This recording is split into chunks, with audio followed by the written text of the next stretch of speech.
देवास जिले की हाट पिपलिया तहसील के करनाउद में एक ही परिवार के दो पक्षों में खंबे की बात को लेकर जमकर विवाद हो गया। दोनों पक्ष एक ही परिवार के होने के बाद आपस में सगे भाई हैं। छोटे भाई ने बड़े भाई की जमीन पर लगे तार फेंसिंग के खंबे को निकलवा रहा था। उसी समय बड़े भाई और भतीजे ने खंबे को लेकर चाचा को समझाने का प्रयास किया तो इसी बात पर छोटे भाई व उसके परिवार हथियार लेकर आए थे। वहां पर खड़े बड़े भाई पर तलवार और दराते से प्राण घातक हमला कर दिया, जिससे बड़े भाई के सिर में गंभीर चोट आई। चोट के कारण बड़ा भाई जमीन पर गिर गया। इसी के बचाव में जब उनका बेटा विशाल गया तो उस पर भी दराते से हमला कर दिया, जिसके कारण उसको भी सर में चोट आई है और वह भी गंभीर रूप से घायल हो गया। चोट आने के कारण दोनों को एमजी हॉस्पिटल रेफर कर दिया गया, जिसकी रिपोर्ट करने फरियादी की पत्नी थाने पर गई तो वहां से भगा दिया गया। सब दूर परेशान होने कारण आखिर में मीडिया का सहारा लेना पड़ा। इसी बात को लेकर भारत 24/7 न्यूज के संवाददाता अशोक वर्मा ने थाना प्रभारी अभिनव शुक्ला से फोन के माध्यम से बात की तो बताया कि धारा जब बढ़ा दी जाएगी तब अस्पताल वाले की रिपोर्ट आ जाएगी। और सुनिए पीड़ित के परिवार वाले को। मैं मेरे टीन शेड के पास में काम कर रहा था जी।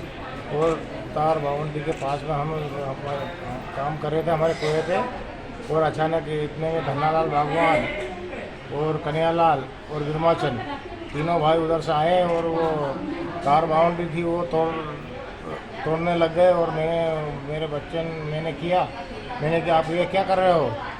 तो यूँ कि ये तार बाउंड्री तोड़ेंगे जैसा वैसा काट के फेंक देंगे तेरे को।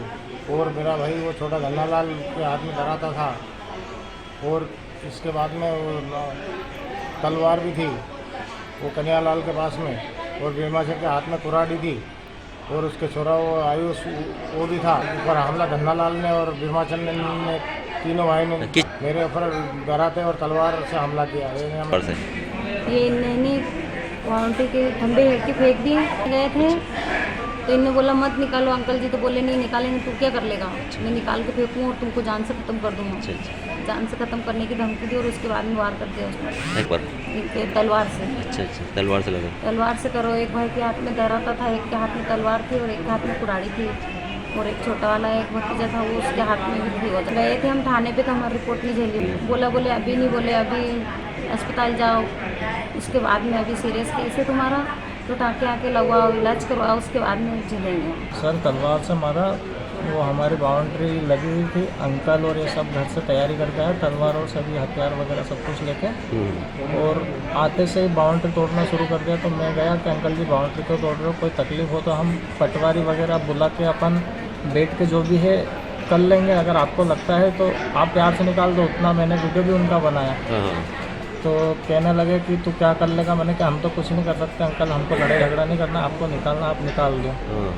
यहाँ तक हुआ। उसके बाद में फिर पापा कहने गए कि हमारे खंबे क्यों निकाल गए, तो वो सब लोग मिलके इकट्ठा होकर पापा को मारने लगे, तलवार लेके दौड़े।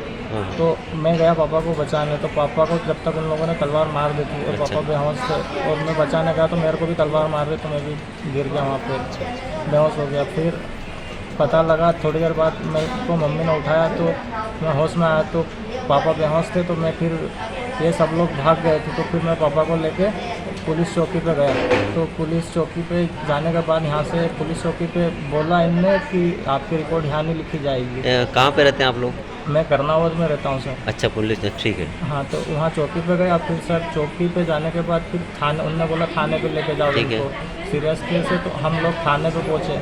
सबसे पहले सर हम थाने पे पहुँचे और हम थाने पे जाके मैंने वहाँ पे जाके जो भी था इंचार्ज और एसआई साहब और टीआई साहब थे, तो उनको बोला कि सर आप हमारी एफआईआर लिखो, सर पापा को सीरियस लगी हुई तो मेरे को हॉस्पिटल भी लेके जाना, आप प्लीज़ जल्दी एफआईआर लिखो। तो उन लोगों ने बोले आपका अभी एमएलसी वगैरह करवा, उसके बाद में आपकी एफआईआर लिखेंगे। तो हम सब लोग गवर्नमेंट हॉस्पिटल में भेज दिया। तो वहाँ फिर एमएलसी करवाने के लिए गए। तो वहाँ पापा को उल्टी वगैरह हो रही थी और ज़्यादा सीरियस थे और सिर की चोट थी। तो उन लोगों ने बोला कि आप सबको एमजी हॉस्पिटल देवास में जो है कि जल्दी से जल्दी इनको लेके जाओ, सीरियस है तो इनको बचाना जरूरी। तो हम पापा को लेकर यहाँ पे एमजी हॉस्पिटल में आ गए। तो यहाँ पे अभी हम 3 दिन से भर्ती है। उसके अभी तक सर बयान लेने में, और उसके बाद में जो है 7 तारीख के दिन हमने यहाँ से सोचा कि चलो अब अपना इतना हो गया, अब अपन हौसले पे आ गए, पापा भी और मैं भी। तो मम्मी को भेजा कि मम्मी एफआईआर दर्ज कर देगी। तो मम्मी वहाँ गए थे तो मम्मी को मना कर दिया कि आपकी एफआईआर वगैरह कुछ नहीं होगी। वहाँ से। मतलब कुल मिला के आपकी मतलब पुलिस रिपोर्ट नहीं लिख रही है? जी हाँ सर, और उन लोगों की रिपोर्ट पुलिस ने तो लिखी। क्यों नहीं लिख रहे? मतलब क्या आपको क्या शंका पुलिस के ऊपर? सर हो सकता है कि उन लोगों ने पैसे वगैरह दिए हो या कुछ पावर दूसरी यूज़ करी हो। सर मैं चाहता हूँ कि हम लोग फरियादी थे तो हम लोगों को फरियादी बनाया जाए, क्योंकि वो अपराधी होके भी सर उनको फरियादी बना दिया गया और हम लोगों को अपराधी बना अच्छा, दिया मतलब गया। आपके ऊपर उल्टा मुकदमा कर दिया पुलिस उल्टा ने? मुकदमा कर दिया गया सर, और हम लोगों को हॉस्पिटल में हम तो भर्ती रहे सर, हम लोगों को तो कुछ पता नहीं सर, और सिर की चोट थी तो अब हम लोगों को जान बचाएं ना जरूरी है कि सर उधर FIR का और ये सब चीज़ करना जरूरी। Bharat 24/7 news, Ashok Verma, bureau report, Dewas.